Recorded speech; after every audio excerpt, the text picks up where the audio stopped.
Exercise 7.4ல some 8 என்ன சொல்லியிருக்காங்கன்னா, ஒரு பவுல் இருக்குது. அந்த பவுலில் ஜூஸ் இருக்குது. இந்த ஜூஸை ஒரு சிலிண்டருக்கு வெசலில் கன்வெர்ட் பண்ணுறாங்க. அதோட ரேடியஸ் என்னன்னு சொல்லிட்டாங்க. எதுக்கு சிலிண்டரோட ரேடியஸ் என்னன்னு சொல்லிட்டாங்க. 50% more then it's heights. The diameter is same for the bowl and the cylinder.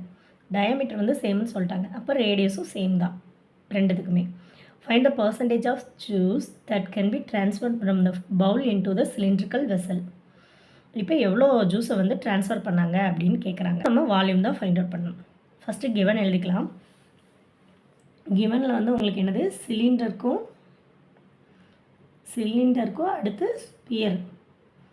ஸ்பியருக்கும் உங்களோட ரேடியஸ் என்னன்னு தான் சொல்லிட்டாங்க. நெக்ஸ்ட் ஹூஸ் ரேடியஸ், அடுத்து சிலிண்டரோட ரேடியஸ் மட்டும் என்ன சொல்லியிருக்காங்க, ஹைட் எவ்வளவோ அதோட 50% மோர் தென் அப்படின்னு சொல்லியிருக்காங்க. ஓகே, இப்போ இதை சிம்பிளிஃபை பண்ணிங்கன்னா உங்களுக்கு ஆன்சர் என்ன கிடைக்கும், 3h/2 அப்படின்னு கிடைக்கும். ஆர் ஈக்குவல் டு, இப்போ நம்ம ஆர் ஈக்குவல் டு 3h/2னா h ஈக்குவல் டு 2r/3 எழுதலாமா? h ஈக்குவல் டு 2r/3 எழுதலாம். இப்போ இந்த ஹச்சை கொண்டு போய் எதில் சப்ஸ்டியூட் பண்ணணும், சிலிண்டரோட வால்யூமில் சப்ஸ்டியூட் பண்ணணும். ஓகே, இப்போ வால்யூம் ஆஃப் ஹெமிஸ்பெரிக்கல் பவுல், முதல்ல ஸ்பெரிக்கல் பவுலில் வால்யூம் எவ்வளோ, 2/3 πr3. அதே வால்யூம் ஆஃப் சிலிண்டருக்கு எவ்வளோ, πr²h.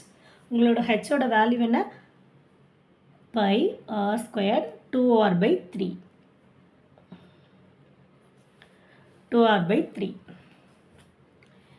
இப்போது இதை சிம்பிளிஃபை பண்ணிங்கன்னா r³ வந்துடும், 2/3 முன்னாடி வந்துடும், 2/3 πr³.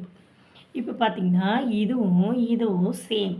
அப்போ பவுலில் எவ்வளோ ஜூஸ் இருந்ததோ அவ்வளோதான் சிலிண்டருக்குள்ளேயும் போச்சு. ஓகே, ரெண்டோட வால்யூம் ஈக்குவல். அப்போ 100% juice that can be transferred from the bowl into the cylindrical vessel.